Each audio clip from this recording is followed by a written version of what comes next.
اللہ الرحمن الرحیم۔ حضرت ابو موسیٰ سے روایت ہے کہ رسول اللہ صلی اللہ علیہ وآلہ وسلم نے فرمایا، جو شخص دنیا کو اپنا محبوب و مطلوب بنائے گا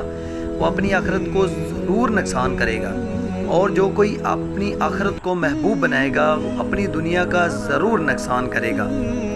پس جب دنیا و آخرت میں سے ایک محبوب بنانے سے دوسرے کا نقصان برداشت کرنا لازم اور ناگزیر ہے، تو عقل و دانش کا تقاضا یہی ہے کہ فنا ہو جانے والی دنیا کے مقابلے میں باقی رہنے والی آخرت اختیار کرو۔ تشریح ظاہر ہے کہ جو شخص دنیا کو اپنا محبوب و مطلوب بنائے گا تو اس کی اصل فکر و صحیح دنیا ہی کے واسطے ہوگی، اور آخرت کو یا تو وہ بالکل ہی پچھے پشت ڈال دے گا یا اس کے لیے بہت کم جدوجہد کرے گا،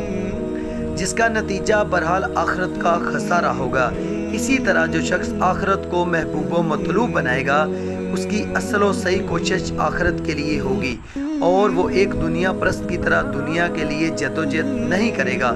جس کا نتیجہ یہ ہوگا وہ دنیا زیادہ نہ سمیٹ سکے گا۔ پس صاحب ایمان کو چاہیے کہ وہ اپنی محبت اور چاہت کے لیے آخرت کو منتخب کرے، اور ہمیشہ باقی رہنے والی، اور دنیا تو بس چند روز میں فنا ہو جانے والی ہے۔